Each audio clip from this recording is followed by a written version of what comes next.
অধ্যক্ষক হত্যাৰ ভাবুকি আৰু ধন দাবী কৰি আৰক্ষীৰ জালত পৰিল এজন যুৱক।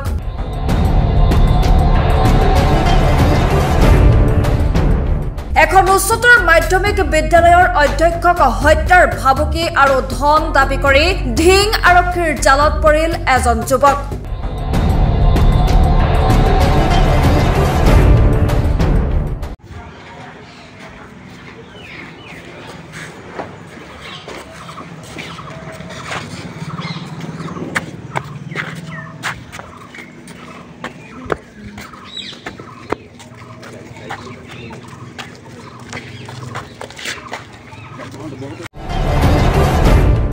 ময়ৰাবাৰীৰ বৰথল দলৈগাঁও উচ্চ মাধ্যমিক বিদ্যালয়ৰ অধ্যক্ষ আব্দুল কুদ্দুছক ফোনযোগে 2 লাখ টকা দাবী কৰিছিল ঢিঙৰ 1 নং কান্দুলিমাৰীৰ আশৰাফুল ইছলাম নামৰ এজন যুৱকে।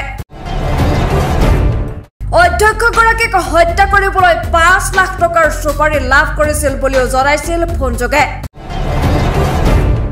দাবী কৰা ধন নিদিলে আব্দুল কুদ্দুছ অথবা তেওঁৰ পুত্ৰক হত্যাৰ ভাবুকি দিছিল আশৰাফুলে।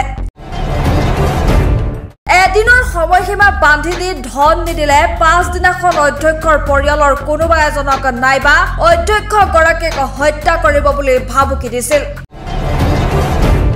ভাবুকি প্ৰদান কৰাৰ এদিনৰ পিছতেই অধ্যক্ষ আব্দুল কুদ্দুছৰ গাড়ীত অগ্নিসংযোগ কৰে অচিনাক্ত দুৰ্বৃত্তই। এই সমগ্ৰ ঘটনা সন্দৰ্ভত অধ্যক্ষগৰাকীয়ে ঢিং আৰক্ষী থানাত দাখিল কৰিছিল এজাহাৰ। আৰু এই এজাহাৰৰ ভিত্তিতে ঢিং আৰক্ষীয়ে যোৱা নিশা গ্ৰেপ্তাৰ কৰে সুপাৰি কিলাৰ আশৰাফুল ইছলামক। ঘটনা সন্দৰ্ভত আৰক্ষীয়ে আশৰাফুলক জেৰা অব্যাহত ৰাখিছে।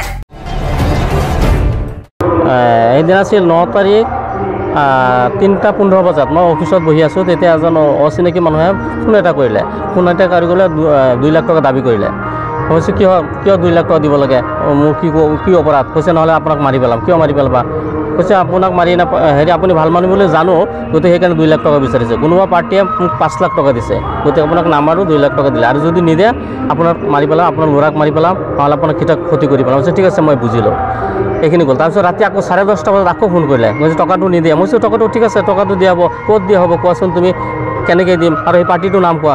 কৈছে এইটো আমি নকওঁ, পাৰ্টিৰ টকা দিলে কম। কৈছে নহয় এইটো কোৱা। কৈছে ঠিক আছে আপুনি নকয়, ঠিক আছে মই এতিয়া গেম ষ্টাৰ্ট হৈ যাব। 10:30 বজাত ক'লে আৰু 12:30 বজাত ৰাতি 12:30 বজাত সেই মানুহকেইটা মানে গাড়ীত জুই লগাই দিলে। কোনে লগাই দিলে আমিতো নাজানো। তাৰপিছত আমি অফিচক পুলিচ ইনফৰ্ম কৰি কৰি আৰু অচি লগে আহিলে, ইনকুৱাৰী কৰিলে, চালে। পিছদিনা মই গৈ এজাহাৰটো দিলোঁ। এজাহাৰ দিয়াৰ পিছত তাৰপিছত 2-3 দিন পাৰ হৈ গ'ল, আসামী হেৰি নকৰে। তাৰপিছত আমি additional SP Amir Baishya sir, Morigaon ডিষ্ট্ৰিক্টৰ এডিশ্যনেল সমীৰণ বৈশ্য ছাৰৰ তাত গ'লোঁ। ছাৰে লগে হেৰি কৰি টেক্স চেক কৰি পেলাই ৰাতি আসামীটো ধৰি পেলালে জহিৰুল বুলি। জহিৰুলক অনাৰ পিছত জহিৰুলৰ পৰা তেওঁলোকে গম পালে যে আৰু 2টা ল'ৰা আছে। মেইন কাল্পিট যেটো এইটো হ'ল আছাদুল ইছলাম আৰু এটা হ'ল মানে হিফজুৰ ৰহমান। এই 2জনক মানে হেৰি কৰিলে। তাই এতিয়া আমি এই 2জনক আমি লাগি তাৰপিছত তেওঁলোকক আমি ক'লোঁ যে আসামী সোনকালে ধৰক, কাৰণ যদি উচিত শিক্ষা এইবিলাকক নিদিয়ে তেতিয়াহ'লে ভাল মানুহ পৃথিৱীত জীয়াই থকাটো অসম্ভৱ হৈ যাব। গতিকে আপোনালোক ৰিকুৱেষ্ট কৰিছোঁ, নগাঁও জিলাৰ SP ছাৰকো মই ৰিকুৱেষ্ট কৰিছোঁ, ছাৰ এইটো যিকোনো প্ৰকাৰে আসামীক ধৰক আৰু উচিত ব্যৱস্থা হ'লে উচিত শাস্তি পাব লাগিব, নহ'লে ভাল মানুহ দুনিয়াত বাচি থাকিব নোৱাৰিব। তাৰপিছত তেওঁলোকৰ চেষ্টাত 2টা আসামী ধৰিলে। আমি আৰক্ষী বাহিনীক ধন্যবাদ জনাইছোঁ। ঢিঙৰ পৰা দিব্যজ্যোতি দাস, দৈনিক অগ্ৰদূত ডিজিটেল।